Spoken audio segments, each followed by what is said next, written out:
आज का जो हमारा स्टार्टिंग टॉपिक रहेगा that will B power. Vertical circular motion, energy conservation, kinetic energy, potential energy, सब कुछ लगाने के बाद अब हम आते हैं पावर की तरफ। एक बड़ा प्रैक्टिकल सा टॉपिक है, सपोज कीजिए यहां तो पत्थर रखे हुए हैं, मतलब बड़े बड़े पत्थर रखे हुए हैं, ये लगा लो 50 किलोग्राम का एक पत्थर है, दूसरा 50 किलोग्राम का है, और यहाँ कोई स्लैब है। मुझे ग्राउंड से उठा के वो 50 किलोग्राम का पत्थर यहां पे रखना है। तो एक आदमी आया, उसने तुरंत उठा के रख दिया। दूसरा आदमी आया, रखा उसने भी उस पत्थर को, लेकिन उसको लग गए 10 मिनट। वो कभी गिरने को रहा है पत्थर, अपना पैर लगा रहा है, कभी कुछ कर रहा है, कभी कुछ कर रहा है, और फिर वो रख पाया। देखो, एक 50 किलोग्राम का पत्थर है, एक आदमी ने कुछ सेकंड में वो पत्थर उठा के रख दिया, दूसरे आदमी को 10 मिनट लग गए उस पत्थर को जचाने में, रखने में। तो हम क्या कहेंगे, कौन सा आदमी ज्यादा पावरफुल है बताओ, पहले वाला या दूसरे वाला?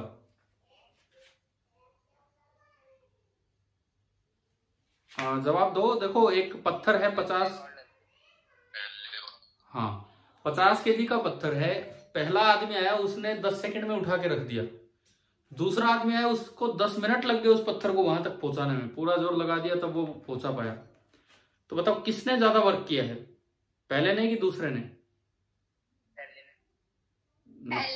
ना, ये जवाब गलत है। इससे पहले मैंने पूछा था कौन ज्यादा पावरफुल है, उससे पहले मैंने पूछा था कौन ज्यादा पावरफुल है, तो आपने सही जवाब दिया था। आपने कहा कि पहले वाला ज्यादा पावरफुल है। भाई, कहीं पे जैसे यूं लगा लो कि प्रदर्शनी हो रही है इस चीज की, कोई कंपटीशन हो रहा है, वहां पे देखा जा रहा है कौन कैसे रखेगा। पहले स्वयंवर हुआ करते थे, कुछ भी हो सकता था, कोई धनुष चलाता, कोई कुछ, मान लो इस तरह का ही हो गया कि इस पहाड़ समान पत्थर को उठा के कौन रख दे। तो जो जल्दी रखेगा वो ज्यादा पावरफुल होगा, जो देर में रखेगा, रख तो उसने भी दिया, ऐसा नहीं है कि उसने वर्क कम किया। अगर दोनों ने स्पीड नहीं बढ़ाई, आराम से रखा है, पहले ने भी आराम से रखा, दूसरे ने भी आराम से रखा, लेकिन पहले वाले केवल 10 सेकंड में रख गया, दूसरे वाले को 10 मिनट लग गए, तो वर्क डन तो दोनों का सेम होगा। क्यों सेम होगा अभी बताएंगे। परंतु पावरफुल फिर भी बोला जाएगा फर्स्ट मैन। पावरफुल है मतलब ताकतवर है, पावरफुल है मतलब ताकतवर है। इसका मतलब एक पावर जैसी कोई फिजिकल क्वांटिटी डिफाइन होनी चाहिए कि भाई पावर होती क्या है। तो देखो, हम शुरुआत करते हैं इस चीज की। मतलब फिजिक्स में अभी तक वर्क में कहीं टाइम का जिक्र नहीं आ रहा, ये काम जल्दी किया, ये काम देर में किया, इससे हमारी पावर का नहीं पता लग रहा। बस काम किया वो पावर है, ये हम बोलते रहे, पावर का नाम ही नहीं लिया हमने, भाई ये इतना काम किया, इतना काम किया। असल में अब हम डिफाइन करेंगे पावर को। सपोज कीजिए कोई सोर्स है, कोई भी सोर्स है, और इसने कुछ काम किया है। मान लो work done by the source, work done by the source, this is W। इसी को आप एनर्जी की टर्म्स में बोल सकते हैं। और energy provided, mechanical energy provided by the source. हमने एक दिन पढ़ा था W external is equal to change in mechanical energy. W all नहीं, W एक्सटर्नल। तो सोर्स किसी के लिए एक्सटर्नल का काम कर रहा है। मान लो एनर्जी प्रोवाइडेड है E, और इस सब को करने में उसने जो टाइम लिया, इस सब को करने में उसने जो टाइम लिया वो है T। तो अगर टाइम को भी मैं इंक्लूड करूं तो यहां एक टर्म डिफाइन होगी पावर, कि power supplied by the source, और you can say average power supplied by the source, that will be equal to W by T और E by T। ये दरअसल पावर की डेफिनेशन है। और कभी दो आदमियों को कंपेयर करना हो तो खाली वर्क से कंपेयर नहीं होंगे, उनकी ताकत, उनकी पावर से पता लगेगा।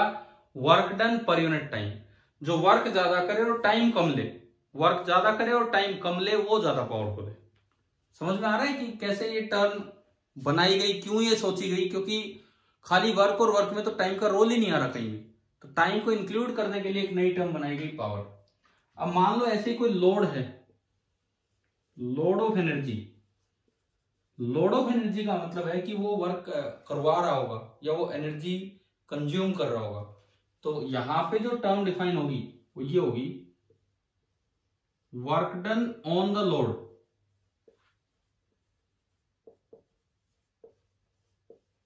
Work done on the load that is W, और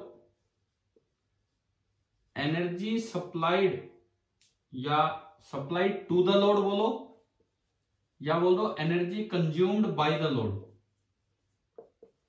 energy consumed by the load, let this be E। तो यहां पे जो टर्म डिफाइन होगी टाइम, वही है, टाइम मैं लिखना भूल गया हूं, टाइम टेकन, इस पूरी प्रोसेस को करने में उसने जो टाइम लिया दैट इज T।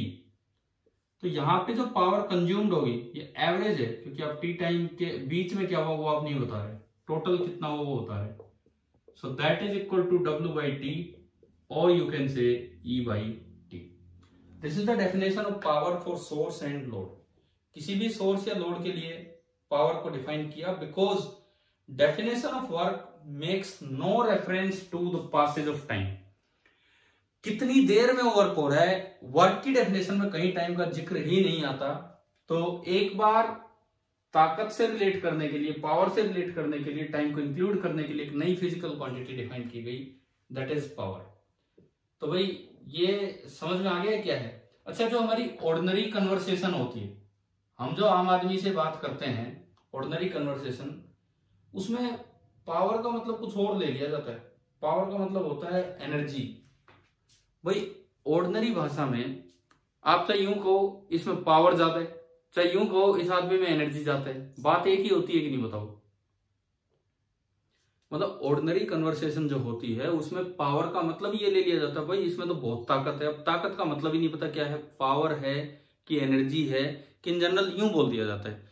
तो लेकिन फिजिक्स की टर्म्स में पावर क्या होता है वो प्रॉपर डेफिनेशन हमने यहां से देखी। अच्छा, अब बात आती है कि ये तो एवरेज पावर होगी, average power is work done per unit time, बस इतना आ गया। लेकिन अगर इंस्टेंटेनियस पावर की बात करें, क्योंकि जरूरी तो नहीं है कि पूरे इस इंटरवल में कांस्टेंट पावर रही हो, तो इसका मतलब कहीं ना कहीं पावर वेरी भी कर सकती है। तो यहां पे अब एक प्रॉपर तरीके से पावर को डिफाइन करेंगे कि किसी भी सोर्स की, सोर्स मतलब फोर्स, कोई फोर्स लग रहा है किसी भी वक्त, उसकी पावर क्या होगी। तो नेक्स्ट हम चलते हैं इसमें, instantaneous power of a force. जैसे आपने पढ़ा कि वर्क डन किसी फोर्स का होता है, चाहे 5 फोर्स लग रहे हो, चाहे 5 फोर्स लग रहे हो, लेकिन वर्क डन एक फोर्स का होगा, भाई इसका इतना इसका इतना, तब जाके आप टोटल निकाल पाओगे। तो मान लो मैं कहूं power of a force at an instant, किसी इंस्टेंट पे, किसी समय किसी फोर्स की पावर क्या होगी, हमें ये बताना है। Power of a force at an instant, किसी भी समय किसी फोर्स की पावर क्या होगी। देखिए, जैसे सपोज कीजिए यहां से वहां तक आप लेके गए और ये कोई बीच का इंस्टेंट है t इक्वल टू टी।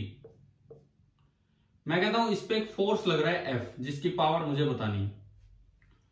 इस वक्त जो थोड़ा सा डिस्प्लेसमेंट हुआ होगा, t टाइम पे आके आपने जो थोड़ा सा डिस्प्लेसमेंट किया, that will be equal to ds tangential to the path. ये आपका डिस्प्लेसमेंट हुआ ds tangential to the path. और इस वक्त जो इंस्टेंटेनियस वेलोसिटी होगी वो भी टेंजेंशियल टू द पाथ होगी इसी डायरेक्शन में, and the instantaneous velocity is v। और मैंने माना f और ds या f और v के बीच का एंगल है थीटा। तो देखो, जिस तरह से एवरेज पावर होती है total work done upon total time taken, इसी तरह इंस्टेंटेनियस पावर होती है किसी भी समय dw अपॉन dt। किसी t टाइम पे जाके अगले dt इंस्टेंट पे, किसी t टाइम पे जाके अगले dt इंटरवल में अगर आपने dw वर्क किया उस फोर्स ने, तो उसकी पावर होगी dw बाई dt। यानी कि पावर इज इक्वल टू, ये इंस्टेंटेनियस, ये dw वर्क की डेफिनेशन से, ये dw क्या होता है f dot ds divided by dt। Integration मत लगा देना क्योंकि हम dw की बात कर रहे हैं ना कि w की। f dot ds upon dt। अब ये बताओ क्या ये dt दोनों के नीचे 2 बार लिखना पड़ेगा या एक के नीचे लिख सकते हैं? क्या ये dt 2 बार दोनों के नीचे dt dt लिखना पड़ेगा अलग अलग करे जब, या एक के नीचे लिख सकते हैं? अरे भाई मुझे लगता है 5वीं छठी के बच्चे से पूछूं वो भी सही बताएगा। सुनो, ये प्लस है क्या यहाँ? ये प्लस माइनस है या मल्टीप्लाई हो रहा है? फिर मल्टीप्लाई जब हो रहा है तो क्या ऐसा होता है कि ये नीचे 3 लिखा है तो 3 इसके भी नीचे लिख दो और 3 इसके भी नीचे? वो अलग अलग कब होता है? जब यहाँ या तो प्लस हो या फिर माइनस हो। यानी कि इसी पावर को आप लिख सकते हैं F dot ds by dt। और ds by dt by definition क्या होगा यहां? अगर ये इंस्टेंट था t और ये यहां आते आते t प्लस dt हो गया तो ds बाई dt क्या होगा? ds बाई dt वेलोसिटी की डेफिनेशन ही क्या होती है? इंस्टेंटेनियस वेलोसिटी की डेफिनेशन ds बाई dt। तो इसको हम ds बाई dt को वेलोसिटी लिख सकते हैं। तो इंस्टेंटेनियस पावर का तो मेरे पास एक डायरेक्ट फॉर्मूला आ गया, इंस्टेंटेनियस पावर का एक डायरेक्ट फॉर्मूला आ गया एफ डॉट वी। किसी भी फोर्स की किसी वक्त आपको पावर निकालनी है, किसी भी फोर्स की किसी वक्त आपको पावर निकालनी है, आप क्या करेंगे? एक फोर्स एफ लगाएंगे, जो भी फोर्स है जिसकी पावर आपको निकालनी है वो देखेंगे, और उस वक्त क्या वेलोसिटी, इंस्टेंटेनियस वेलोसिटी क्या वो देखेंगे, और पावर का डॉट प्रोडक्ट एफ और वी का डॉट प्रोडक्ट कर देंगे तो वो आपकी आ गई इंस्टेंटेनियस वेलोसिटी। मतलब मेरे पास अब दोनों फॉर्मूले आ गए।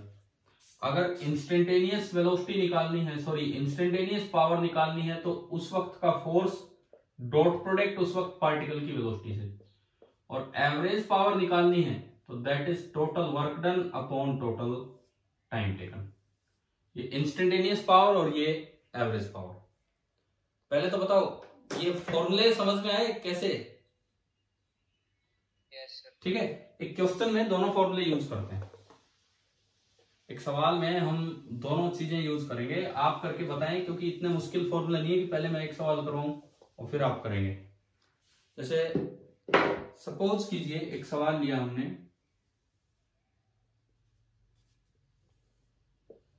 ये एक्स एक्सिस, ये वाई एक्सिस, और ये वैक्यूम है।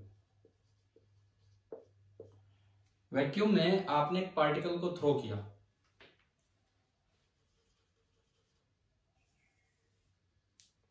ये पार्टिकल यूं गया यहां पे, और मान लो इसकी जो स्पीड है, initial speed of projection, initial velocity of projection that is u at an angle theta, horizontal के साथ थीटा एंगल पे u स्पीड से आपने इस प्रोजेक्टाइल को थ्रो कर दिया। मास है इसका m, जिस पार्टिकल को आपने थ्रो किया है उसका मास है m। ये पॉइंट है a, टॉप पॉइंट है b, और जब ये लैंड करेगा तो ये पॉइंट फिर से है c। ये 3 आपको दिखा दिया। प्रोजेक्टाइल का मास है m, प्रोजेक्टाइल उस पार्टिकल को ही बोलते हैं जिसको थ्रो किया है। तो अब देखो इसमें आपसे क्या पूछा जा सकता है पावर के बारे में। मैं ग्रेविटेशनल फोर्स की पावर पूछूंगा। क्या क्या? फाइंड फर्स्ट पार्ट, पहले मैं लिख देता हूं, find power of gravitational force, find power of gravitational force acting on the projectile,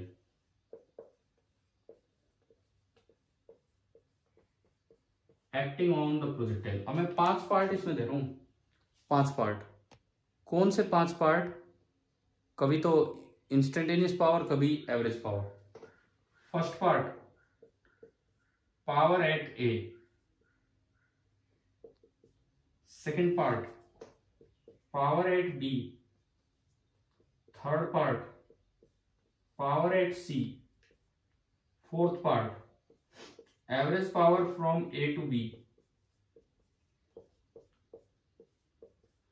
fifth part average power from A to C। तो शायद आपको समझ आ रहा होगा कि 3 बार तो मैंने पूछी है इंस्टेंटेनियस पावर और 2 बार मैंने पूछी है एवरेज पावर। 3 बार इंस्टेंटेनियस और 2 बार एवरेज। हाँ जी, क्वेश्चन क्लियर हुआ? ठीक है, तो इंस्टेंटेनियस पावर जब निकालनी है तब तो ये फॉर्मूला लगाना है, और एवरेज पावर जब निकालनी है तब ये वाला फॉर्मूला लगाना है। तो बताओ, इसमें आप एक एक करके आगे बढ़ाओ। पहले फर्स्ट पार्ट कीजिए और आंसर बोलिए।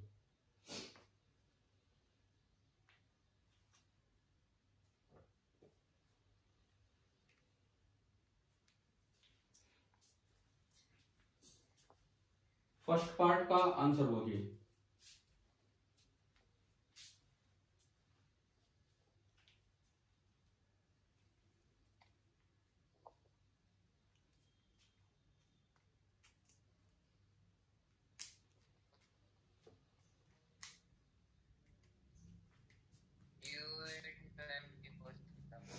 ना, गलत है। देखो अब इधर सुनो, मैं दिखाता हूं फर्स्ट पार्ट। इंस्टेंटेनियस पावर का फॉर्मूला है F डॉट वी, और किस फोर्स की पावर निकालनी है? ग्रेविटेशनल फोर्स की। तो जब आप एट ए निकालोगे, एट ए ग्रेविटेशनल फोर्स तो हमेशा रहेगा नीचे, और वो फोर्स रहेगा mg। वेलोसिटी ए पे, वेलोसिटी u इधर है और u है, और हॉरिजॉन्टल के साथ थीटा एंगल पे है, तो ये पूरा एंगल कितना हो गया? ये एंगल कितना हो गया इन दोनों? 90 प्लस थीटा। ये जो आपका पूरा एंगल हुआ, दिस इज 90 प्लस थीटा। तो आप देखोगे कि आपसे होने चाहिए सवाल, तो ये तो कोई मुश्किल नहीं था। mg बनाया मैंने, u बनाया, इनके बीच का एंगल बनाया। अब मैं निकाल रहा हूं instantaneous power at A, F dot V, यानी कि F का मैग्नीट्यूड mg, v का मैग्नीट्यूड u, और इन दोनों के बीच का angle, and that is cos of 90। Cos तो डॉट प्रोडक्ट में आया, और angle 90 plus cos 90 plus theta कौन से क्वाड्रेंट में गया? सेकंड। सेकंड में कोस क्या होगा? नेगेटिव, और 90 पे साइन में कन्वर्ट हो जाएगा। तो फर्स्ट पार्ट का आंसर आ रहा है माइनस mgu साइन थीटा। बताओ भाई, पहला पार्ट आ गया समझ? ठीक है, सेकंड पार्ट कीजिए। सेकंड पार्ट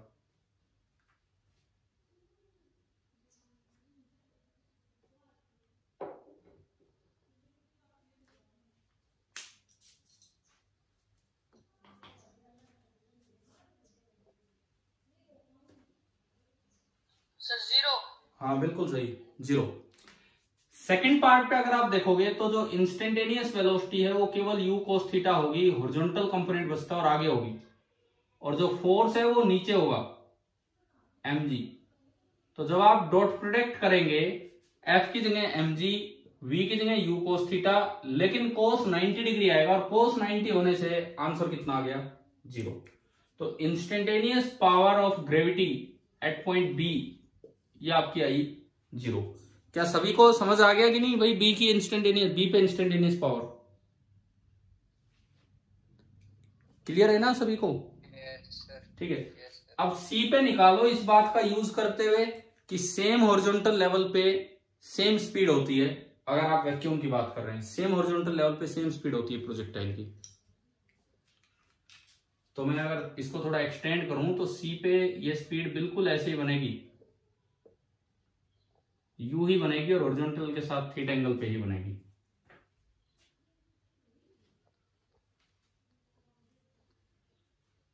सी पे निकालिए instantaneous power. Sir mgu sin theta. हाँ सही है, बिल्कुल सही है। देखो सी पे अगर आप निकालते हो तो जो फोर्स लग रहा है वो नीचे लग रहा है mg, वेलोसिटी इधर है, और ये एंगल है 90 माइनस थीटा, ये आपको दिख रहा है 90 माइनस थीटा। तो आप जब एफ डॉट वी करोगे सी पे, mg फोर्स का कंपोनेंट, फोर्स का मैग्नीट्यूड, v का मैग्नीट्यूड u, एंड ये हो जाएगा कोस of 90 minus theta, and 90 minus theta first quadrant में है तो ये प्लस आ जाएगा, तो ये आपका आया mgu साइन थीटा। तो मैंने 3 जगह इंस्टेंटेनियस पावर पूछी, शायद क्लियर होंगी आपको। ठीक है, अब चलते हैं 2 जगह एवरेज पावर ऑफ ग्रेविटी निकालने। एवरेज पावर निकालना चाहिए वर्क से। एवरेज पावर निकालने के 2 बातें हैं भाई, या तो power as a function of time पता हो, या तो आपको पता हो power as a function of time. देखो एवरेज का इन जनरल हमने कभी ये पढ़ा है कि y as a function of x आपको पता है, तो एवरेज वैल्यू ऑफ y होती है इंटीग्रल fx dx या integral y dx upon integral dx। पढ़ा ही है एवरेज वैल्यू। अगर आपको power as a function of time पता होता तो एवरेज पावर निकालने का एक तरीका ये होता इंटीग्रल p dt, जो भी ये p का एक्सप्रेशन होता जीरो से जिस भी टाइम तक आप निकालना चाह रहे थे, और divide by integral dt zero से t। परंतु ये तब है जब आपको क्वेश्चन में दिया हो power as a function of time. अगर power as a function of time नहीं दिया तो आप वर्क से निकाले हो, तो सबसे पहले निकालना है a to b, average power of gravity from a to b। तो उसके लिए मुझे वर्क डन बाई ग्रेविटी निकालना पड़ेगा, a to b work done by gravity निकालना पड़ेगा। ग्रेविटी कैसा फोर्स है, कंजर्वेटिव नॉन कंजर्वेटिव? कंजर्वेटिव। तो कंजर्वेटिव का वर्क हम कैसे निकालते हैं इस चैप्टर में? पोटेंशियल एनर्जी से। आप किसी भी लेवल को जीरो लेवल मानो, late this be the zero level, तो यहाँ पे पोटेंशियल एनर्जी जीरो, शुरू में वो वहां है। जब बी पे पहुंचेगा a टू बी, तो ये मैक्सिमम हाइट ऑफ प्रोजेक्टाइल पे पहुंच गया है यहाँ पे, तो यहां जो पोटेंशियल एनर्जी फाइनल होगा बी पे, that will be equal to m into g into h. अब work done by M g by conservative force क्या होता है, इनिशियल माइनस फाइनल कि final minus initial? Initial minus final.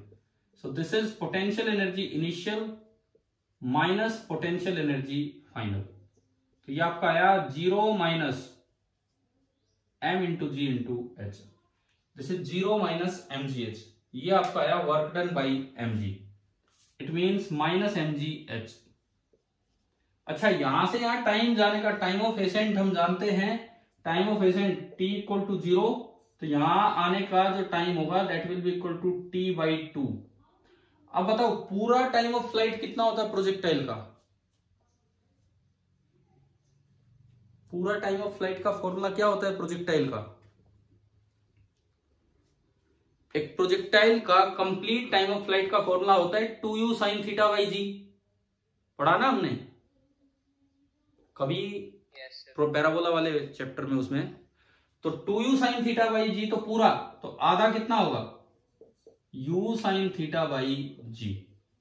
अच्छा, ये h का फॉर्मूला, ये सारे आपको याद होने चाहिए, रेंज h, और ये h का फॉर्मूला क्या था, u square sine square theta upon 2g। h का जो फॉर्मूला है that is u square sine square theta upon 2g, ये होता था u square sine square theta upon 2g। ठीक है, तो ये आपका आया minus M G U square sine square theta upon 2g, G से जी कैंसिल हो गया, तो minus M you square sine square theta by 2। Work done आ गया, टाइम टेकन आ गया। अब ये जो फोर्थ पार्ट है, average power a to b, a to b में average power, total work done is minus M you square sine square theta divided by 2, minus of m you square sine square theta divided by 2, ये तो आया total work done upon time taken ये रहा u sine theta, और g गया ऊपर, एक u से एक u गया, एक साइन थीटा से एक साइन थीटा गया। तो बताओ क्या आंसर आ गया इसका एवरेज पावर का?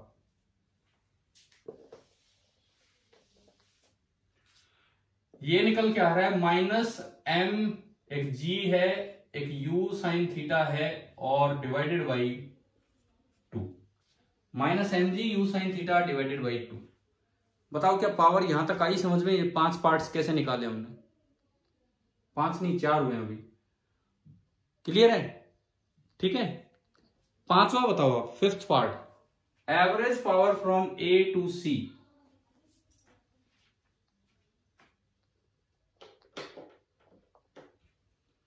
बोलिए average power from a to c कितनी होगी?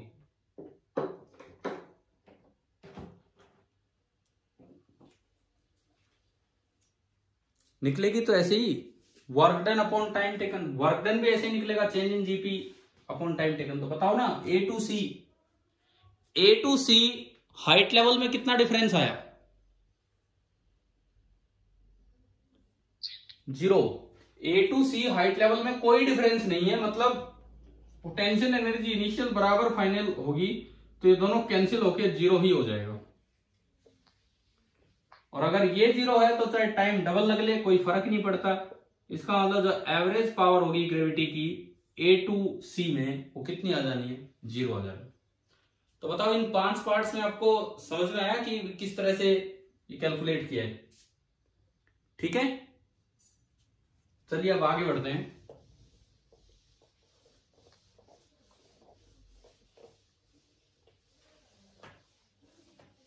मान लीजिए जैसे सिंपल एक मैन की पावर आपसे पूछी जाए। क्वेश्चन ये है, मैन ऑफ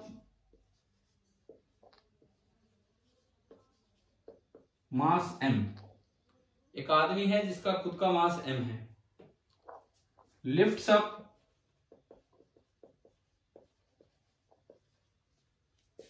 अ स्टोन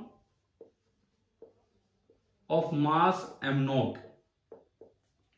एक आदमी है जिसका खुद का मास m था, उसने एक स्टोन उठाया जिसका मास m नोट है, up to height h, ground से मान लो h हाइट पे आपने उठा के रख दिया। तो आपसे पूछा जाए कि find the power of man.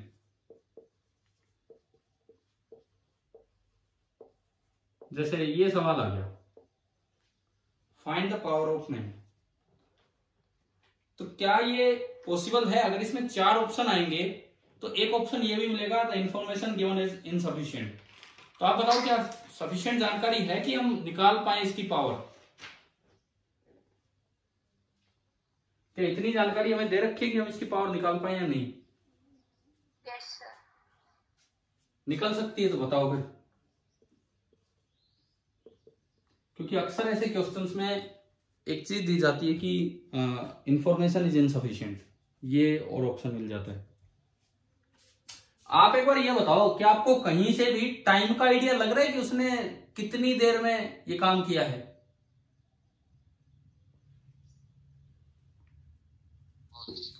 भाई h हाइट ऊपर ले गया, वो धीरे भी ले जा सकता है, वो तेज भी ले सकता है। अभी मैंने बताया जो जल्दी रख देगा उसकी पावर ज्यादा होगी, जो धीरे धीरे रखेगा उसकी पावर कम होगी। तो अगर ऐसे सवाल में जहां टाइम का कोई आइडिया नहीं लग रहा और पावर पूछे या स्पीड ना दे रखी हो पावर पूछे, तो आप टिक किया करो कि द इंफॉर्मेशन इज इनसफिशिएंट या नन ऑफ दिस। अब मान लो एक चीज और दे रखी थी कि speed of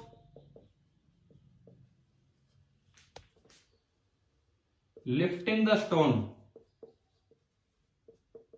is constant and equal to v। अब निकल पाएगी पावर, अब निकल पाएगी पावर। देखो आदमी का कोई रोल नहीं है मास का, भाई इसने पत्थर उठाया, उस पत्थर की मूवमेंट हुई है, आप केवल हाथ की मूवमेंट कर रहे हो। आप यूं थोड़ी कि खुद ही ऊपर उठ के आ रहे पूरे पूरे, ना, वो हम इग्नोर करेंगे। थोड़ा बहुत आप ऊपर हुए होगे उसको हम इग्नोर करेंगे, थोड़ा बहुत हम इग्नोर हमेशा करते हैं इन पावर वाले क्वेश्चंस में। अभी बताऊंगा आपको एक और सवाल में कि एक्चुअली जो पावर असल पावर होती है वो इससे कहीं अलग होती है, हम तो कुछ और ही पावर निकाल देते हैं। तो हम इसको इग्नोर करेंगे कि अगर आदमी ने खुद अपनी बॉडी को भी ऊपर किया है तो वो तो बस क्या है कि मान लो हाथ ही बस नहीं उठाया, थोड़ा बहुत उसने पत्थर उठाया m नॉट मास का और कांस्टेंट स्पीड से ले गया। और ये ध्यान रखना, कभी भी वर्ड स्लोली आता है, कभी भी वर्ड स्लोली आता है तो स्लोली का मतलब ये नहीं लेना कि स्पीड धीरे ले गए। स्लोली का मतलब क्या लेना है, हम शायद पीछे यूज कर चुके हैं कि उसकी एक्सेलरेशन कितनी रहेगी, 0।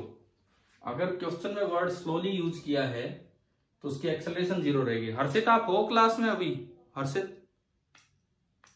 तो शायद आपने एक क्वेश्चन पूछा था मुझसे HCV का, तो मैंने उसमें बताया था ना कि स्लोली वर्ड है तो इट मीन्स आपको मानना होगा कि एक्सेलरेशन 0 है। ठीक है, तो यही चीज है यहाँ पे।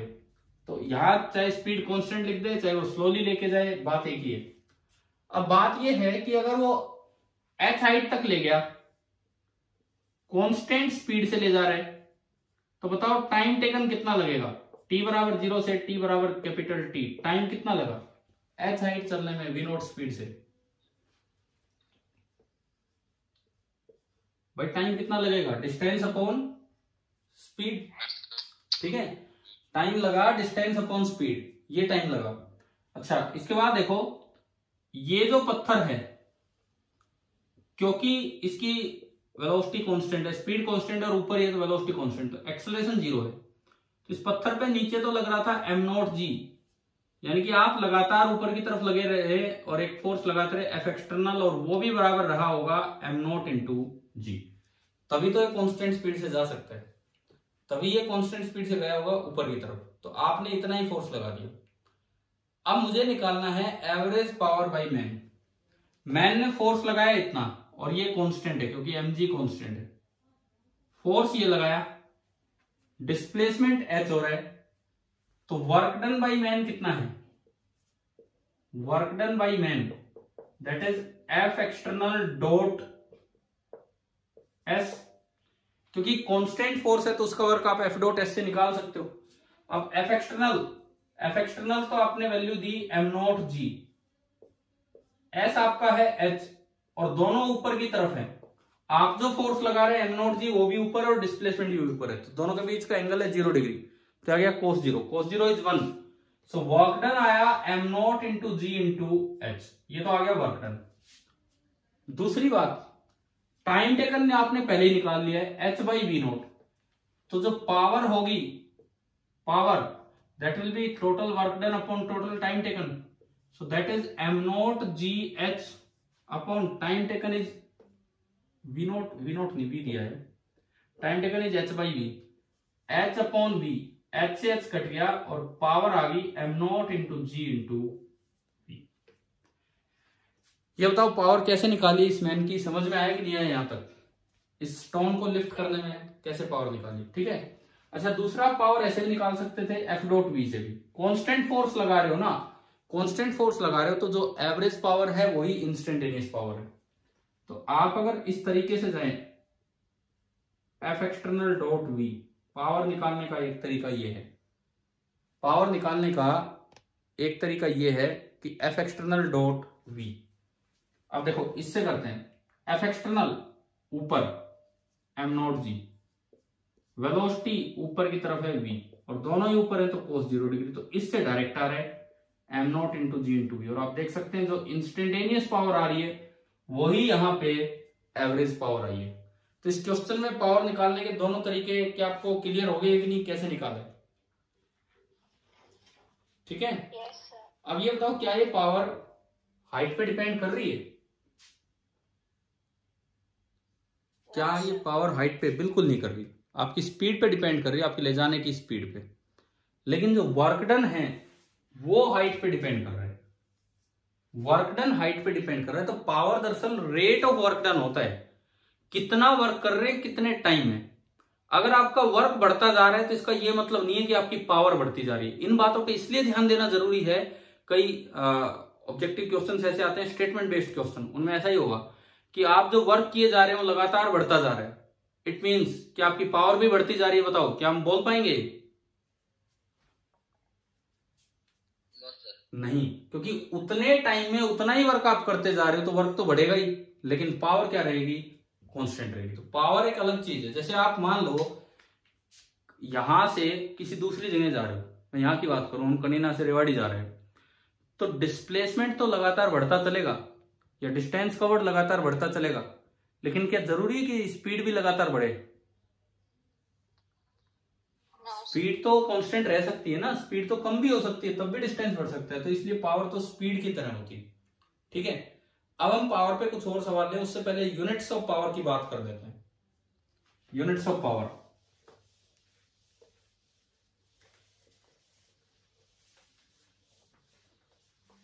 आप एचसीवी के क्वेश्चन करेंगे, जैसे हर्षित कर रहे थे कल मुझसे, 2-3 डाउट्स पूछे इन्होंने स्टार्टिंग से। मैंने उस दिन यार कहा था कि आप 52 के बाद ट्राई करें तो वो वर्टिकल सर्कुलर मोशन पे, और एक बच्चे का रिप्लाई भी आया था, बोले सर सारे कर दिए और लगभग सारे हो भी गए। क्या बाकियों ने ट्राई किए या नहीं किए? बिल्कुल भी, 2 दिन की छुट्टी थी।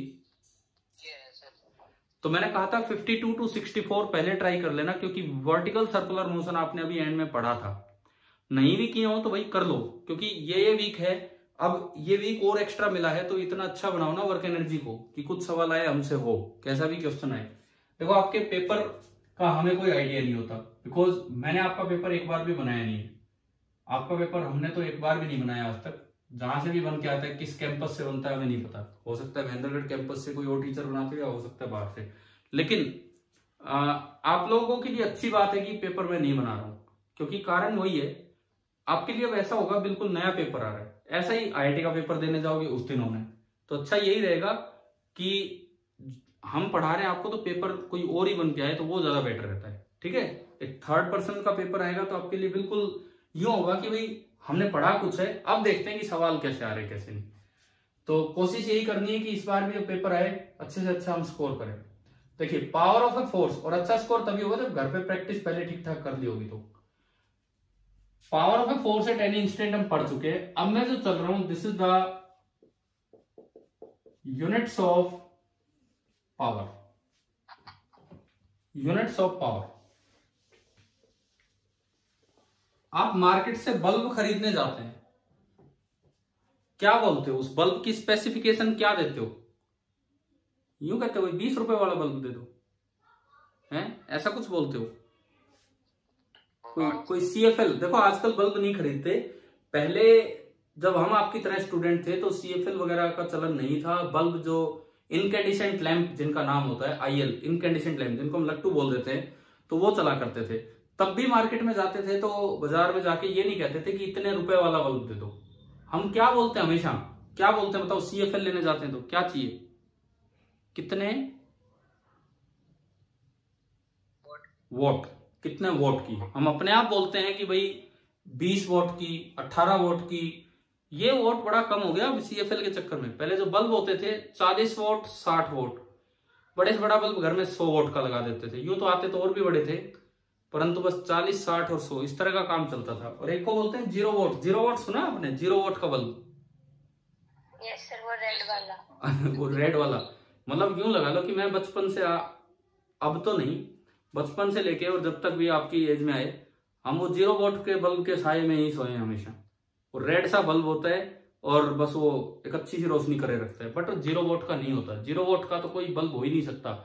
अगर आप उसकी भी स्पेसिफिकेशन देखेंगे तो 10 या 15 वोट का होगा, 10 वोट तक का होगा वो। तो वो तो हम बोल देते हैं 0 वोट का, वैसे ही बाई कन्वेंशन उसको 0 वोट का बोलते आए हैं। लेकिन इसका मतलब ये है कि चीजें बदली नहीं है। जो हम जिसको 0 वोट बोलते थे उन्हीं को आप 0 वोट बोलते हैं। अब सुनो, ये वॉट, अब ये वॉट कोई ऐसा नहीं है कि बल्ब के साथ ही रिलेटेड है। वॉट कोई ऐसा नहीं है कि इलेक्ट्रिकल चीजों के साथ ही रिलेटेड है। एक तो ये दिमाग में डालें, what is the general unit of power. कोई भी पावर हो, मैकेनिकल पावर हो, इलेक्ट्रिकल पावर हो, थर्मल पावर हो, न्यूक्लियर पावर हो, ऑप्टिकल पावर नहीं। ऑप्टिकल पावर आपने 10th में पढ़ा, डायोप्टर। क्या हमने 10th में यूनिट सुनी है कि डायोप्टर? डायोप्टर जो आपके लेंसेज की पावर होती है, बस वहां एक अलग है पावर, वहां पावर बिल्कुल अलग है।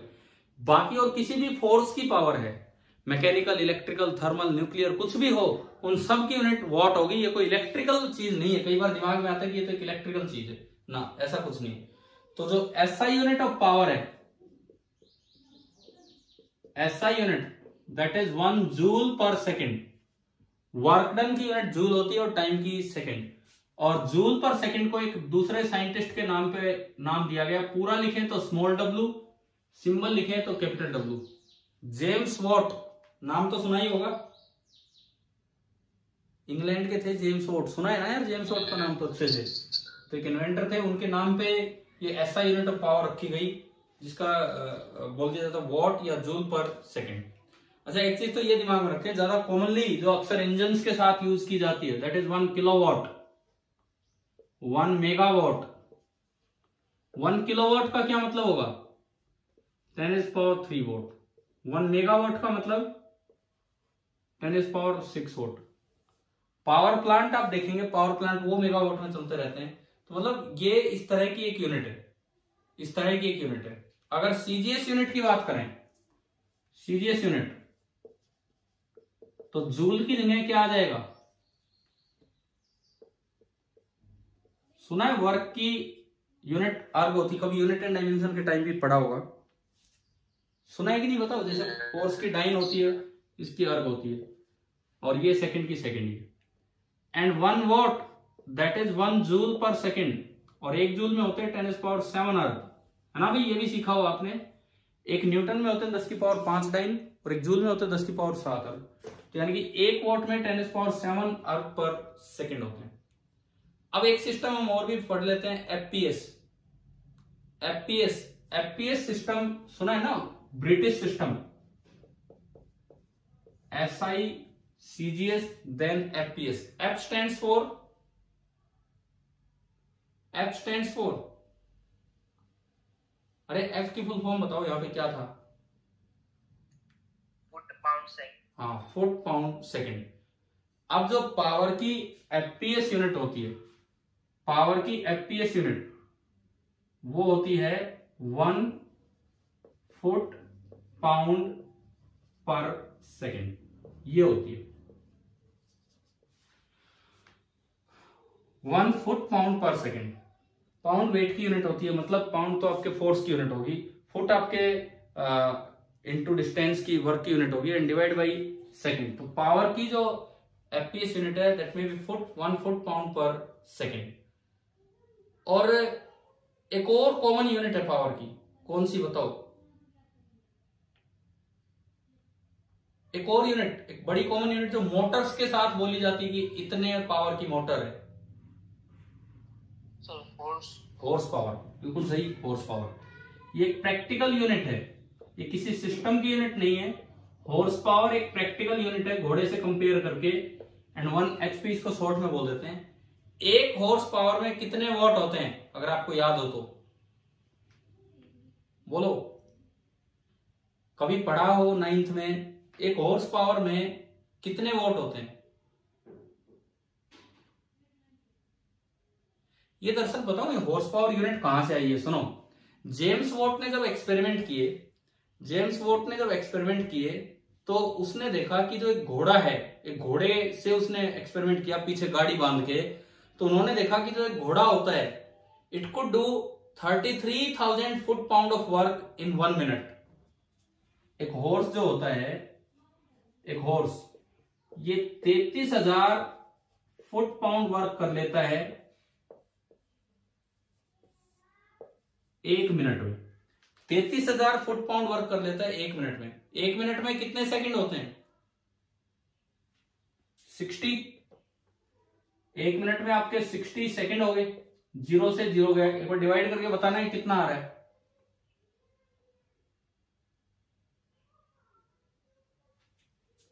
हाँ जी, कितना आ रहा है? 550 आ रहा है ये? अरे कर रहे हो ना? 550 फुट पाउंड पर सेकेंड।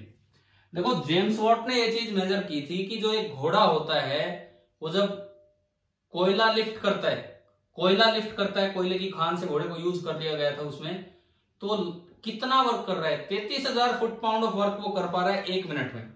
यानी कि एक घोड़ा 1 सेकंड में कितना वर्क कर पा रहा है? 550 फुट पाउंड पर सेकंड। तो वहां से उन्होंने डिफाइन किया था कि 1 horse power is equal to 550 foot pound per second. ये उन्होंने बताया था कि 1 हॉर्स पावर इतना होता है, 550 फुट पाउंड पर सेकंड। और जब इसको SI में कन्वर्ट किया गया तो वहां से पाया गया कि 1 horse power that is equal to 746 watt. 746 watt. तो मैंने आपको थोड़ा इतिहास की तरफ बताया कि जेम्स वॉट ने क्या मेजर किया था, जेम्स वॉट ने किस हिसाब से बताया कि भाई घोड़े की पावर को ही हॉर्स पावर एक यूनिट की तरह बोल दिया गया। मैं यहां लिख देता हूं 1 horse power that is 550 foot pound per second and this is 746 watt. क्या ये रिलेशन याद हो जाएंगे ना आपको? हाँ भाई, यूनिट्स ऑफ पावर वाले रिलेशन याद हो जाएंगे क्या क्या है? ठीक है। और ये बताओ, हॉर्स पावर यूनिट कितने बच्चों ने सुनी हुई थी कि हॉर्स पावर एक यूनिट होती है पावर की? सुना हुआ था पहले, है ना? तो वो कहां से यूनिट आई, मैंने आज आपको बताया कि जेम्स वॉट ने कोलपिट से कोयला उठाने के लिए घोड़ों का यूज किया था, इवन गाड़ियों को खींचने के लिए घोड़ों का यूज किया था। तो उसने मेजर किया, वो थोड़ा मेजरमेंट का माहिर था, उसने मेजर किया कि वो इंग्लैंड का था, तो वहां ब्रिटिश सिस्टम चलता था एफपीएस। तो उसने मेजर किया कि एक घोड़ा 33,000 फुट पाउंड वर्क कर रहा है 1 मिनट में।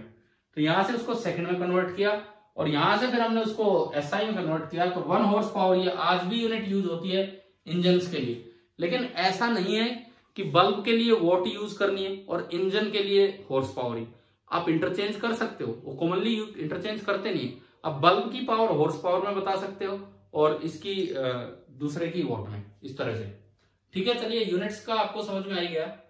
अब एक क्वेश्चन लेते हैं, क्योंकि हमें यूनिट्स का भी ज्ञान हो चुका है, तो कभी न्यूमेरिकल वैल्यू आए तो उसके आगे तो यूनिट लगा के लिखना पड़ेगा कि भाई क्या होती है क्या नहीं होती है यूनिट। अरे भूल मत जाना, 786 मत बोल देना। 786 इज ऑल्सो फेमस नंबर। 786 भी एक नंबर होता है ना, बड़ा फेमस। सर मैंने अभी मेरे भाई से पूछा, 786 ही बोला। हाँ तो वही तो मैं कह रहा हूँ, 786 इज ऑल्सो फेमस नंबर, लेकिन ये पावर है, ये कोई उस तरह का नंबर नहीं है। तो आप याद रखना, ये गलती ना हो जाए, जैसे ये बता रहे हैं कि इनके भाई ने अभी अभी ये गलती बताई, तो ये गलती ना हो जाए। अच्छा आप देखो, सुनो, एक क्वेश्चन लेते हैं। Calculate the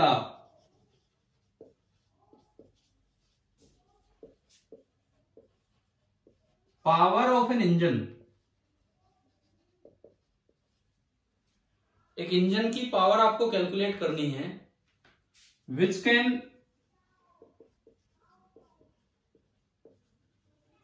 just pull a train, जो बस एक ट्रेन को धीरे धीरे खींच पा रहा है। इसी इंक्लाइन पे ऐसा हो जाता है, just pull a train of mass. अब भाई ट्रेन का मास क्विंटल में दिया जाता है, मान लो 5000 क्विंटल। एक क्विंटल का क्या मतलब होता है, कितने केजी? 100 केजी। हाँ, 5000 क्विंटल है और इंक्लाइन ऐसे दिया है, अप एन इंक्लाइन ऑफ 1/50। क्या इसका मतलब पता है क्या? पहले हमने यूज किया कभी न्यूटन लॉ या फ्रिक्शन के टाइम इस तरह से, incline of A in B? हाँ जी बोलो। एट द रेट ऑफ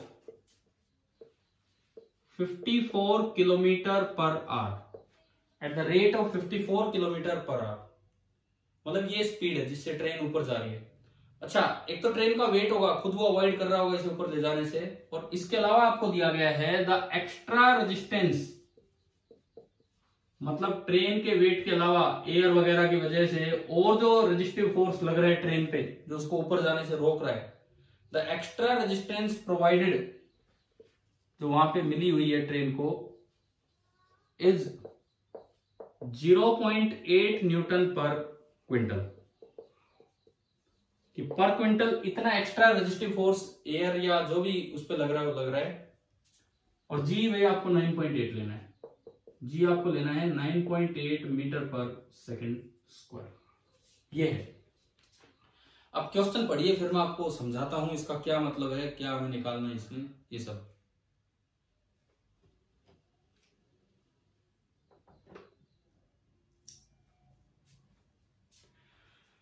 देखो,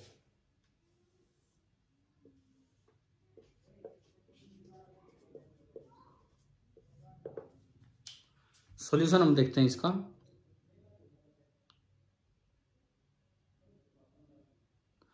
देखिए, ये इंक्लाइन ऑफ 1/50 का क्या मतलब है, incline of A in B का क्या मतलब होता है? अगर कहीं भी लिखा हो ना incline of A in B, क्या इससे पहले कभी ये टर्मिनोलॉजी यूज नहीं हुई है क्या किसी भी इंक्लाइन प्लेन के क्वेश्चन में? No sir. नहीं हुई है तो सुनो फिर, ये न्यूटन लॉ में भी हो सकती थी, और ना आपके किसी टेस्ट में ये टर्मिनोलॉजी आई होगी, नहीं तो अब तक हम बता चुके होते आपको। ठीक है, incline of A in B, incline of A in B का मतलब है कि अगर आप बी लेंथ चल के जाते हैं तो आप ग्राउंड से ए हाइट पे पहुंच जाते हैं। This is the incline of A in B. क्या मतलब आ रहा है समझ में? कि अगर आप बी लेंथ चल के जाते हैं, उस प्लेन पे बी लेंथ चल के जाते हैं, तो आप ग्राउंड से ए हाइट ऊपर पहुंच गए हैं, इसको बोला जाता है incline of A in B. तो यहां क्या लिखा है, इंक्लाइन ऑफ 1 in 50। इसका मतलब कि ये एक ऐसा इंक्लाइन प्लेन है कि अगर आप 50 मीटर चल के जाते हैं तो आप ग्राउंड से कितना तो नहीं रखा क्या मीटर, लो कुछ भी ले लो, कोई फर्क ही नहीं पड़ता, 50 मिलीमीटर ले लो, जरा सा भी ले लो, क्योंकि जिस यूनिट में ये है उसी यूनिट में ये लेना होगा, इससे कोई फर्क नहीं पड़ता। हम ये नहीं कह रहे कि उस इंक्लाइन प्लेन की लेंथ 50 मीटर है ना, हम ये नहीं कह रहे कि उस इंक्लाइन प्लेन की लेंथ 50 मीटर है। इंक्लाइन प्लेन 50 मीटर से छोटा भी हो सकता है, 50 मीटर से बड़ा भी हो सकता है, लेकिन ये एक तरीका होता है ये बताने का कि अगर आप 50 यूनिट चले इस पे तो 1 यूनिट ऊपर उठेंगे। समझ में आ गया? ठीक है, ऐसा हो सकता है कि एक्चुअल प्लेन इससे छोटा हो या एक्चुअल प्लेन इससे बड़ा हो, वो इमेटीरियल है हमारे लिए, मतलब अल्टीमेटली ये थीटा बताने का तरीका है। तो अगर ये ए ये बी, तो बताओ आपको क्या दिख रहा है, sine theta, cos theta, tan theta, क्या दिख रहा है, क्या दिख रहा है बताओ। अगर ये ए है और ये बी है तो आपको क्या नजर आ रहा है, साइन थीटा, कोस थीटा या टेन थीटा? Sine theta. यानी कि आपको एक चीज याद कर लेनी है, कभी भी ऐसे लिखा हो incline of A in B, इसका मतलब उसका एंगल ऑफ इंक्लिनेशन का साइन दिया है and that is equal to A by B, चाहे वो प्लेन की लंबाई बी हो, बी से बड़ी हो, बी से छोटी हो, उससे कोई फर्क नहीं पड़ता। तो ये एक दूसरा तरीका होता है एंगल ऑफ इंक्लिनेशन को बताने का। चलो इस सवाल में कम से कम आपने ये चीज तो सीखी। ये हो सकता है भाई मैं पीछे नहीं बता पाया हूँ, कई बार ये चीज दिमाग में तो थी बट वो ध्यान ही नहीं रहा होगा उस समय जब हम इंक्लाइन प्लेन वाले क्वेश्चंस किया करते थे, लेकिन कम से कम आज ये बता दिया है। तो अब ये बात ध्यान रखना, incline of A in B का मतलब है कि साइन थीटा की वैल्यू आपको दे दी ए बाई बी। तो अब आते हैं इस सवाल पे। इस क्वेश्चन में ये कहता है कि एक ट्रेन है, ट्रेन का मास है 5000 क्विंटल, ये कोई इंक्लाइन प्लेन है, उसके ऊपर ये ट्रेन चढ़ के जा रही है, ये एंगल है थीटा। क्वेश्चन में बताओ साइन थीटा कितना, इस क्वेश्चन के लिए साइन थीटा कितना होगा, बोलो अभी बताया मैंने 1/50। तो इस क्वेश्चन में जो साइन थीटा होगा that will be 1/50। Just pull a train मतलब स्लोली स्लोली आप लेके ले जा रहे हो इसको, इंजन जो है वो ट्रेन को। अब देखो ये जो ट्रेन है, ये जो भी ट्रेन है, इसका मास दिया है 5000 क्विंटल, मैं उसे एम बोल रहा हूं थोड़ी देर के लिए। तो इस पे जो नीचे फोर्स लगेगा that will be M G. तो ये तो हो गया एम जी कोस थीटा, हम कभी से जानते हैं, एंड ये वाला क्या हो जाएगा एम जी साइन थीटा। ठीक है, ये आपका हो गया एम जी साइन थीटा। तो रोकने वाला फोर्स कौन है, आपको ऊपर चढ़ने से कौन रोक रहा है, एम जी कोस थीटा या M G sine theta? M G sine theta. एक बार रोकने वाला फोर्स कैलकुलेट करो, M G sine theta, M कितना 5000 इंटू 100, ये तो आपका हो गया एम मास एसआई यूनिट में, जी 9.8 बोला है सवाल में 9.8 लो, और साइन थीटा 1/50। तो बताओ एम जी साइन थीटा कितने न्यूटन आ गया, कितना न्यूटन आ गया एम जी साइन थीटा?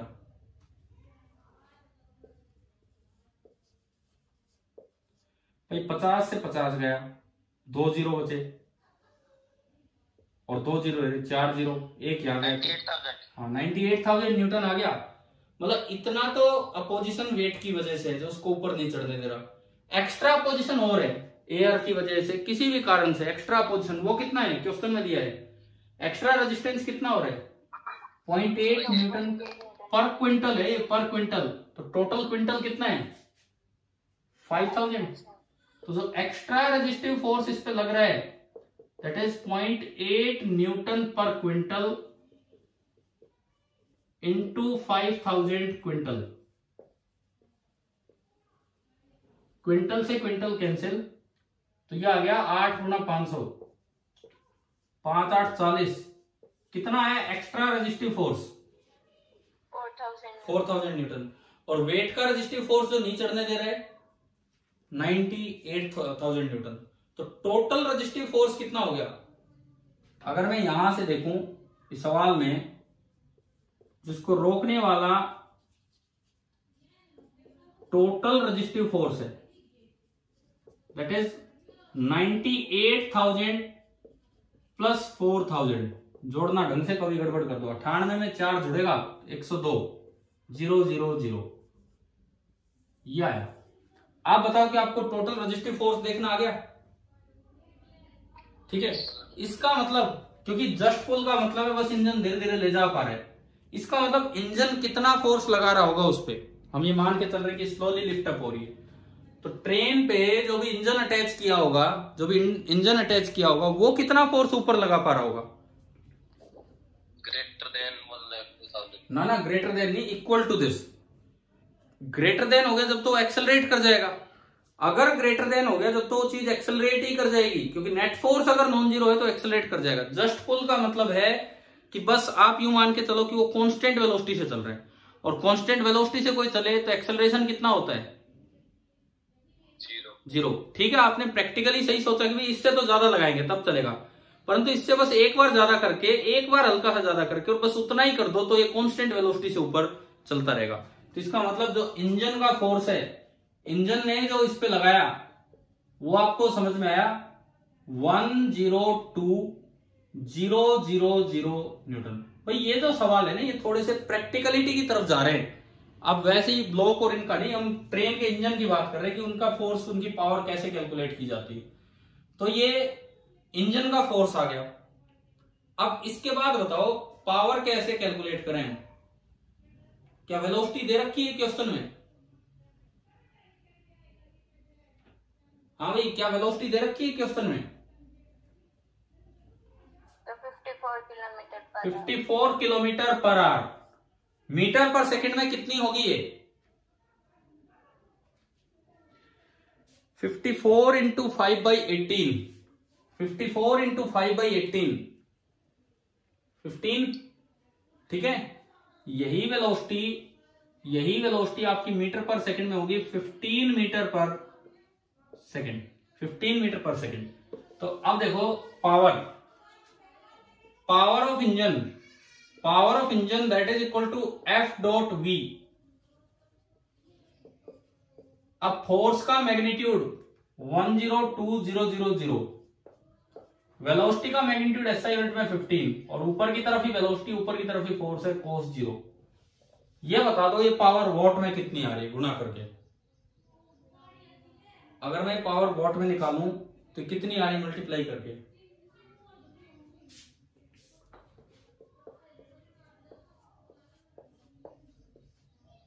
बताओ ये आ रहा है कि नहीं? बताओ, मैंने लिखा है।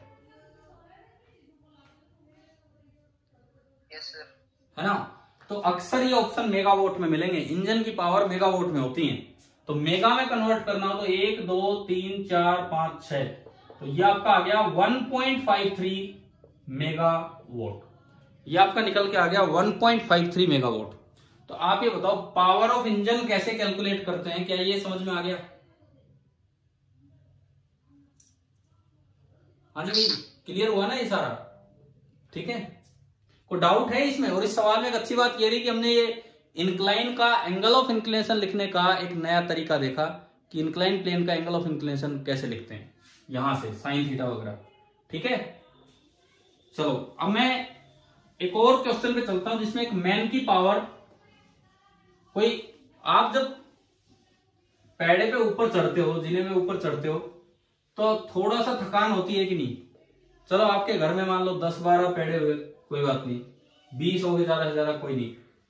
कभी वैसे कहीं गए हो घूमने फिरने जहां पे पैड़ियों पे चढ़ना पड़ रहा हो काफी ऊंचाई तक? ठीक है, तो वहां पे थक जाते हैं कि नहीं हम चढ़ते चढ़ते? मान लो एक क्वेश्चन है, अब वहां पे क्या पावर कंज्यूम होगी उसके ऊपर हम आते हैं। आपको दिया है कि ये 50 kg अब खुद का मास यूज होगा। मैराथन रनर 50 किलोग्राम का धावक है, मैराथन रनर है, और वो सीढ़ियों पे चढ़ रहा है। Runs up the stairs,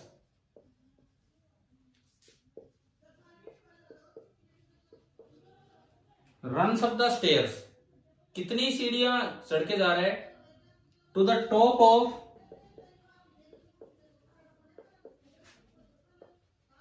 a 443 metre tall tower.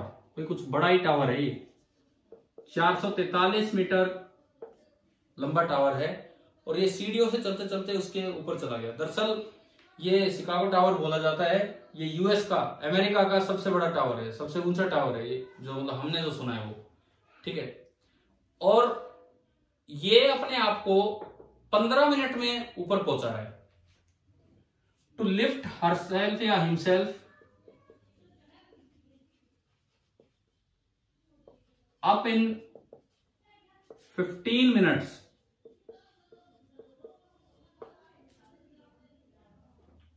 इसकी पावर आउटपुट आपको निकालनी है। What must be his average power output.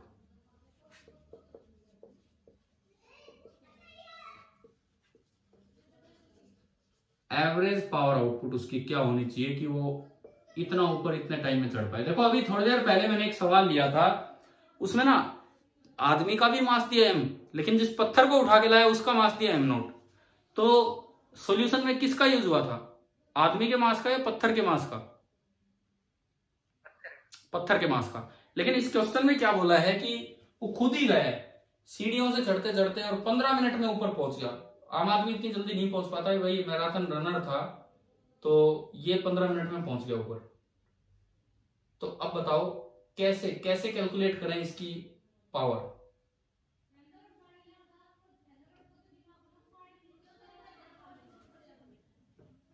अभी करवाया उसी तरह का, सेम वही चीज। देखो अब ये खुद के ऊपर आपको देखना है कि ये वर्क कैसे निकालें।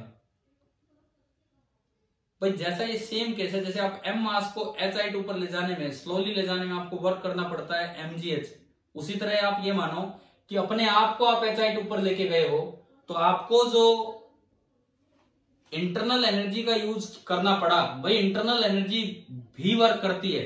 हमने पढ़ा है कि इंटरनल फोर्स एक्सेलरेशन नहीं देता, इंटरनल फोर्स भी वर्क करवा देता, वर्क एनर्जी थ्योरम में पढ़ा। तो इंटरनल एनर्जी ने जो वर्क करवाया होगा that will be equal to m into g into h. तो इसके सॉल्यूशन में सुनो, सबसे पहले तो वर्क डन बाय हिमसेल्फ, जो भी होगा, आप h हाइट ऊपर गए हो तो आपने जो वर्क किया, आपका वेट नीचे mg, तो आप अपने ऊपर एक कांस्टेंट फोर्स mg लगवाते गए जिससे आपका वर्क हो गया mgh। आप h हाइट ऊपर गए हो।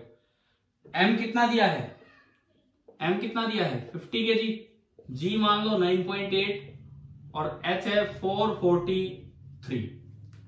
50 इंटू 9.8 इंटू 443। जब आप इसको मल्टीप्लाई करेंगे, ये कर रखा है मैंने, तो ये आएगा 2.17 इंटू 10⁵ जूल। आप कर सकते हो मल्टीप्लाई।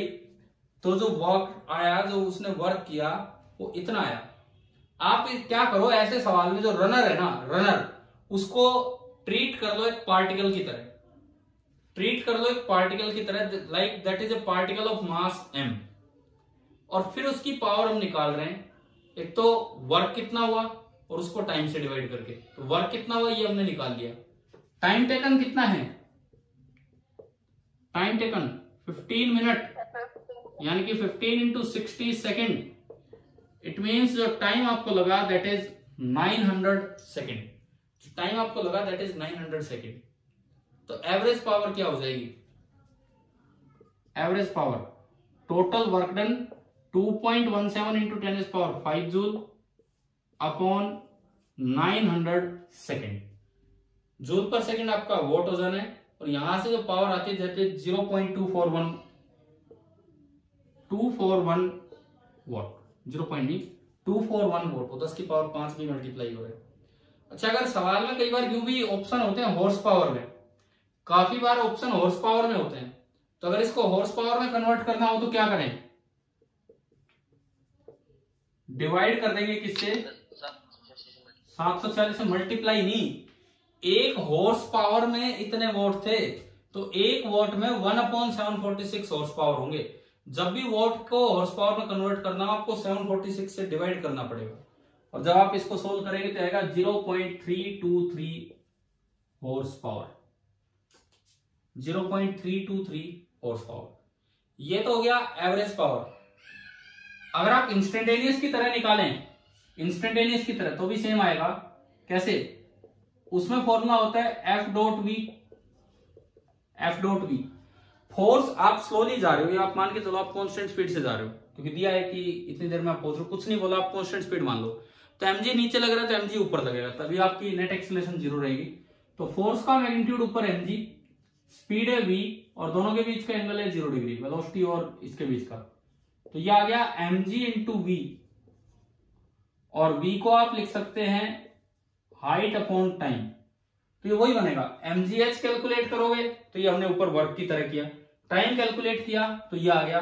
तो ये आपका एवरेज पावर। मैंने ये सवाल क्यों करवाया है, कई बार ना इस तरह के क्वेश्चन में बच्चा कंफ्यूज हो जाता है, बोले यार वर्क कहां से हो रहा है, तो आप उसको खुद, उस इंसान को खुद एक पार्टिकल की तरह ट्रीट कर लिया कीजिए, और वो खुद अपनी एनर्जी यूज कर रहा है, आप उसे एक सिंपल पार्टिकल की तरह रिप्लेस करके, और mg फोर्स नीचे लग रहा था तो मान लो कि mg ऊपर लगा होगा जिससे वो चला, जैसे अभी ट्रेन वाला किया, इंजन हमें दिख नहीं रहा लेकिन इंजन ने कोई वर्क किया होगा, लगाया होगा। चलो ये बताओ, ये आ गया यहां तक समझ में? ठीक है। अब मेरा सवाल एक थोड़ा सा मैं और प्रैक्टिकल नेचर की तरफ चलता हूं। इसने पूछा कि what must be his average power output. Question आएगा, आप न्यूमेरिकल में ये कर आएंगे, हॉर्स पावर में चाहिए आप वो कर आएंगे, किलोवाट में चाहिए 0.241 किलोवाट भी कर आएंगे, ये सब तो आपने कर दिया। अब एक क्वेश्चन ये बनता है, क्या रनर की जो टोटल पावर आउटपुट है इतनी रहेगी 241 वॉट या इससे ज्यादा होगी? ये तो आपने रनर को एक पार्टिकल मान के कर दिया क्वेश्चन, ये तो आपने रनर को एक पार्टिकल मान के कर दिया। असल में रनर तो एक ग्रुप ऑफ पार्टिकल्स है, कलेक्शन ऑफ पार्ट्स हैं, दुनिया भर के उसके बॉडी में पार्ट्स हैं। तो क्या पावर इतनी रहेगी या इससे ज्यादा होगी? नहीं, इससे कहीं ज्यादा होगी, इससे बहुत ज्यादा होगी। अब मैं बताता हूं। जो रनर है उसकी बॉडी को आप यूं मानो कि this is a collection of parts, ऐसे पार्ट्स जो एक दूसरे पे फोर्स लगा रहे होंगे, this is a collection of parts, ऐसे पार्ट्स जो एक दूसरे पे फोर्स लगा रहे होंगे और वो वर्क कर रहे होंगे। कैसे? Work done to inhale, work done to exhale, work done to make the arms and legs swing. भाई आप ऊपर जा रहे हैं कि आप सांस नहीं ले रहे हैं, कि आप सांस नहीं छोड़ रहे हैं, आप इनहेल कर रहे हैं, आप एक्सहेल कर रहे हैं, आप अपने आर्म्स एंड लेग्स को स्विंग कर रहे हैं। तो ये तो वो वर्क है कि अगर आप ऊपर ना जाते तो भी आपको करना पड़ता। मान लो आप उस चढ़ाई पे नहीं चढ़ रहे होते, उन स्टेयर्स में नहीं चढ़ रहे होते, तो क्या आप सांस नहीं लेते क्या उस समय? लेते ना। सांस लगातार लेना, सांस छोड़ना, इन सब में हमारा पावर यूज होती है। हाथों को यूज चलाना, पैरों को यूज चलाना, इन सब में पावर यूज होती है। तो वो पावर तो अब भी यूज हो रही होगी। तो ये जो आपने कैलकुलेट किया है, this is only the part of his power output that lifts him to the top of the building. ये केवल वो पावर आउटपुट है कि बस उतने की वजह से टॉप ऑफ द बिल्डिंग पे पहुंचा। इसके अलावा उसकी बॉडी के नेचुरल प्रोसेसेस चल ही रहे थे, inhaling, exhaling, swinging of arms and legs, and दुनिया भर के बॉडी के पार्ट्स को एक दूसरे पे फोर्स लगा रहे, तो उन सब की वजह से पावर इससे कहीं ज्यादा होती है, इससे कहीं ज्यादा। ये जो 241 वॉट आपकी निकल के आई है, ये हमने क्या कैलकुलेट किया है? 241 what is the part of his power output, 241 is the part of his power output, जो कि किस काम में यूज हो रही है? Used in lifting him to the top of building, building के ऊपर तक ले जाने में जो इससे ज्यादा है। ये मैंने इसलिए बताया, अगर फिजिक्स में न्यूमेरिकल आएगा वो तो बस यही पावर पूछेगा, ठीक है, वो तो यही पावर पूछ रहे हैं। आप यार कई ऐसे जनरल एग्जाम होते हैं, केवीपीवाई होते हैं, जो मतलब थोड़ा भी साइंटिफिक लेवल के एग्जाम होते हैं ना, तो वो इन चीजों पे भी जाते हैं। वो आपको ऑप्शन ऐसा बना के दे देंगे, क्या जो पावर है बस वो 241 ही होगी, जो आपकी टोटल बॉडी आउटपुट पावर है वो 241 से थोड़ी सी ही ज्यादा होगी, या 241 से काफी ज्यादा होगा, तो क्या आंसर होगा? काफी ज्यादा होगी। हमारी बॉडी की लगातार पावर आउटपुट चलता रहता है दुनिया भर की प्रोसेसेस में, तो ये तो एक छोटा सा पार्ट है जो आपने ऐड कर दिया है, ठीक है। अब अगर कहीं न्यूमेरिकल आए तो उसमें तो 241 वोट ही लगाएंगे आप, न्यूमेरिकल आए तो ये आपने लगा दिया, लेकिन आप ये इस बात का ध्यान रखना कि कहीं भी इस तरह की चीजें पूछी जाए तो ये पावर आउटपुट का पार्ट है। कई बार मल्टी करेक्ट में ऐसे ऑप्शंस बना के दिए जा सकते हैं, दिया नहीं अभी तक लेकिन दे सकते हैं, तो थोड़ी सी आपको पता होना चाहिए कि रियलिटी क्या है उस चीज के बारे में। अच्छा, अब एक चीज और, पावर से ही एक चीज और मुझे ध्यान आई, अपने घर में पावर मीटर लगे होते हैं, बिजली के मीटर? Yes sir.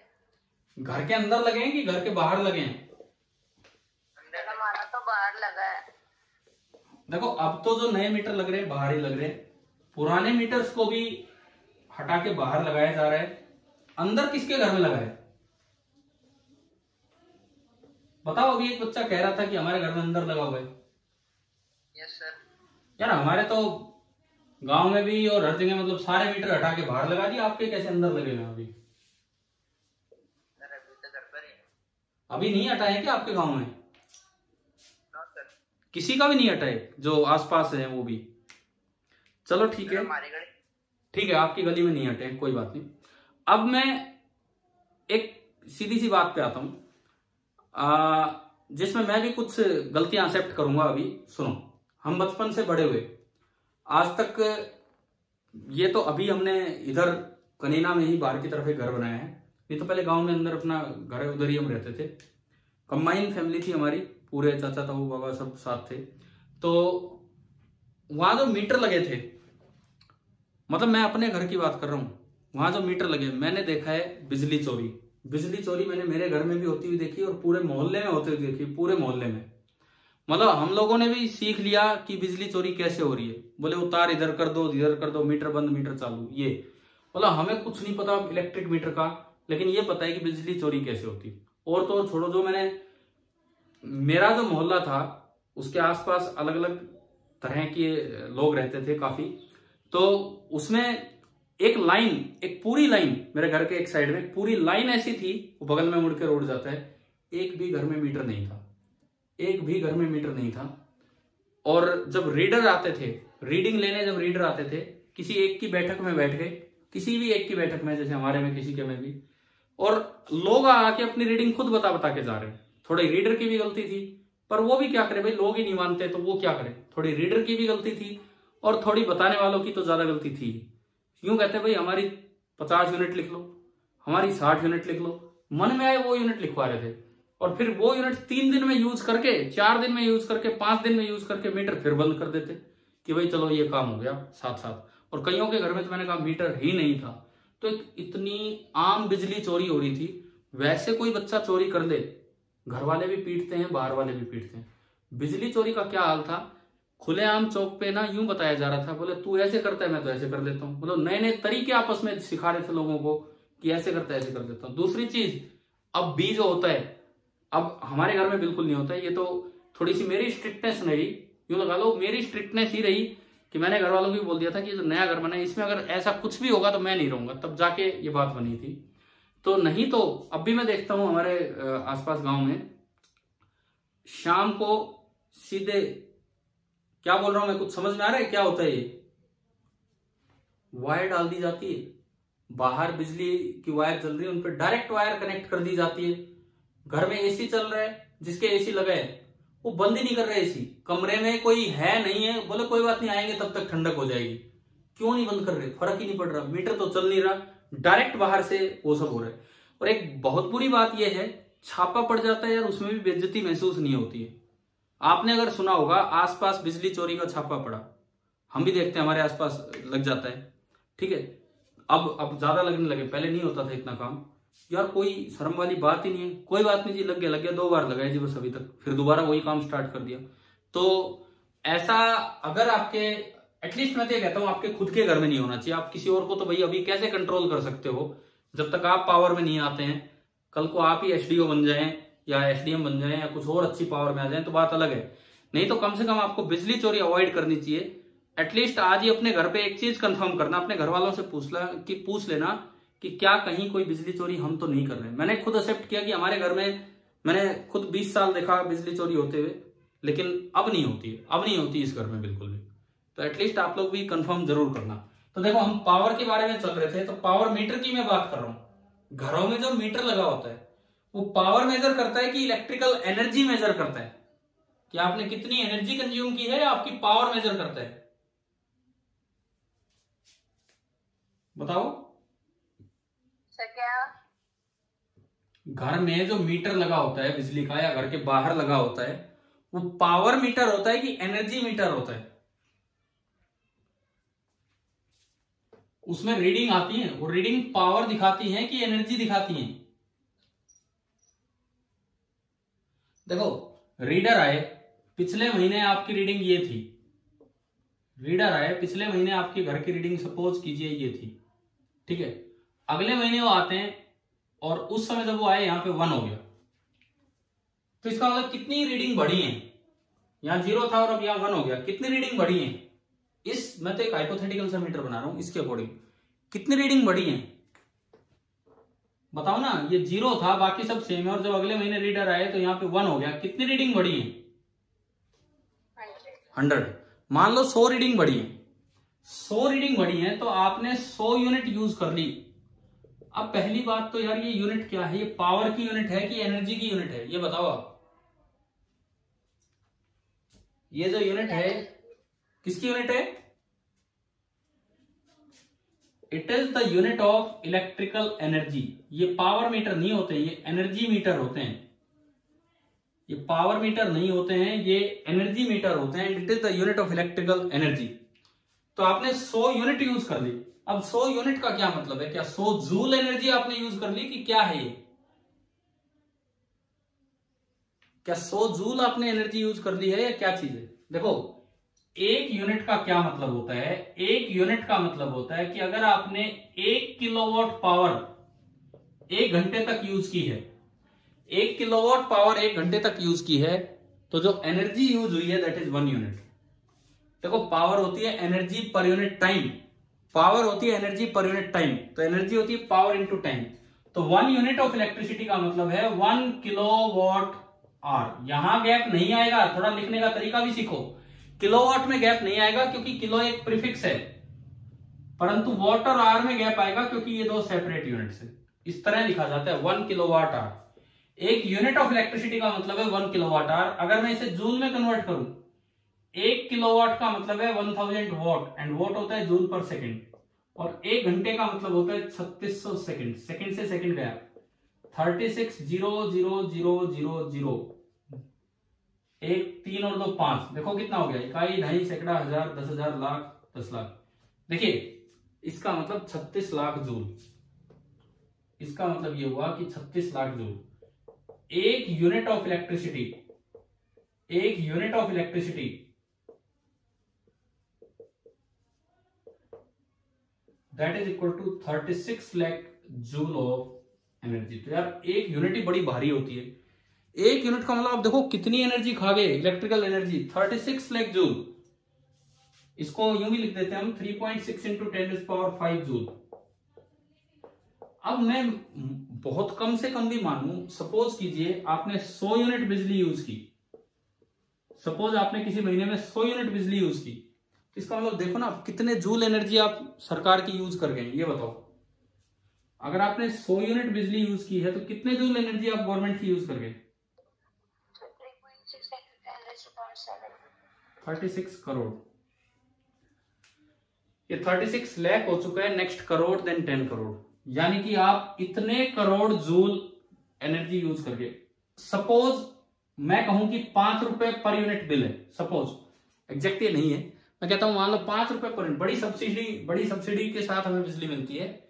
गवर्नमेंट जितना पैसा लगाने में, बिजली बनाने में लगाती है, उससे कम पैसा हमसे लेती है। अगर 5 यूनिट हम बिजली का बिल माने तो 100 यूनिट का मतलब है 500 रुपए। 500 रुपए में आप 36 करोड़ जूल एनर्जी यूज कर गए और फिर भी उसे देने में दिक्कत कर रहे हैं। ऐसा देखा होगा ना कि बिजली का बिल भरने में अक्सर लोग कोशिश करते रहते हैं कि बचाएं। देखो हम आपकी बात नहीं कर रहे, हम मेरी बात नहीं कर रहे, जो हमने देखा है अपने आसपास। पीछे से कुछ दिनों पहले एक स्कूल ओनर से हमारी बात हो रही थी, एक स्कूल ओनर से। तो इसी बिजली के मुद्दे पे बात चली, तो उन्होंने कहा, एक स्कूल ओनर बोला कि बोला सर हम कभी बिजली चोरी नहीं करते, बोले स्कूल में एक भी चीज ऐसी नहीं है कि जहां पे बिजली की चोरी हो रही। जी बहुत अच्छी बात है, लेकिन अगली लाइन उन्होंने बोली, लेकिन हम कभी बिजली का बिल भी नहीं भरते, हम कभी बिजली का बिल भी नहीं भरते। मतलब मैंने कहा ये क्या है? बोले हम इस उम्मीद में रहते हैं कि गवर्नमेंट माफ करेगी, गवर्नमेंट माफ करती है किसानों के बिल तो हमारे भी माफ करेगी, तो और बस यूं करेगा, नहीं तो कभी मीटर पाड़ ले जाते हैं फिर लगा जाते हैं, इस तरह का काम। तो कहीं ना कहीं लोग इस पैसे को बचाने की कोशिश करते रहते हैं, और जबकि आप देखो, आप खुद सोचो, 500 यूनिट का मतलब है 36 करोड़ जूल आप बिजली खा गए, इतनी बिजली। और बिजली बनाना यार बड़ा मुश्किल काम है। ये जो प्लांट्स होते हैं आपके, NTPC, national thermal power corporation, ये इस तरह के प्लांट्स हैं, ये बड़ी मुश्किल से बिजली जनरेट करते हैं और तब जाके आप तक सप्लाई पहुंचाई जाती है। गवर्नमेंट तो बहुत कुछ कर रही है इस चीज में। तो ये तो मैं आज थोड़ा थोड़ा आपको जागरूक भी कर रहा था इस टॉपिक के साथ कि हमें बिजली चोरी से बिल्कुल बच के रहना है, और आगे आने वाली जो जनरेशन है, मतलब आपकी जो जनरेशन है, कम से कम पिछली जनरेशन में जो होता रहा किसी के भी घर में, मैंने इसीलिए पहले ये बताया कि हमारे घर में भी हो रहा था, इसीलिए पहले आपको बताया। लेकिन आप पढ़ लिख रहे हैं, हम पढ़े लिखे, तो इसीलिए इस चीज को कम से कम आज आप एक बार पूछ के तो देखेंगे अपने घर पे कि कहीं कोई ऐसी गड़बड़ तो नहीं है, और अगर हो तो उसका क्या क्या क्या नहीं है। हाँ ठीक है, अच्छी बात है, बहुत अच्छी बात है। और नहीं होगी, आप लोग तो यार अच्छे बच्चे हो, अच्छे स्कूलों में पढ़ रहे हो, तो ऐसी कोई दिक्कत वाली बात ही नहीं है। लेकिन फिर भी मैं कह रहा हूं, जैसे हमारे घर में थी तो फिर वो मैंने दूर करवाई धीरे धीरे। तो इनकेस आप जस्ट एक बार बात तो करके देखेंगे, एक थोड़ा तो आइडिया इस चीज का भी लो ना कि आपका बिजली का बिल कितना आता है। आज आपने एक चीज पढ़ी, आप इस चीज का आइडिया लो कि आपका बिजली का बिल कितना आता है, आप मंथली यूनिट कितनी यूज करते हैं। एक और बात मैं बताऊं, 1 यूनिट ऑफ इलेक्ट्रिसिटी का एक और भी नाम दिया जाता है, 1 board of trade unit, board of trade unit, ये भी एक नाम है। 1 unit of electricity is also known as 1 board of BOARD, board of trade unit. चलो आज की क्लास में मैंने आपको कुछ ये जो यूनिट है ना, this is the commercial unit of electricity. Commercial unit of electricity ये है जो हम यहाँ पे यूज करते हैं, ठीक है। तो अगर आपसे कभी पूछ लिया जाए किलोवाट आवर पावर की यूनिट है कि एनर्जी की यूनिट है, किसकी है बताओ? किलोवाट आवर पावर की यूनिट है कि एनर्जी की यूनिट है? चलिए ठीक है, किलोवाट आवर पावर की यूनिट है कि एनर्जी की यूनिट है? ये सवाल आ जाए। एनर्जी। तो ठीक है, आज मेनली हमने पावर और ये कुछ कॉमर्शियल यूनिट्स और इनके बारे में पढ़ा। शायद आपको पूरा लेक्चर समझ में आ गया होगा। अब अपना HCV का वर्क एनर्जी पावर स्टार्ट कर दीजिए। आप एक एक सवाल उसका ट्राई कर सकते हैं, ठीक है। Thank you. Yes sir.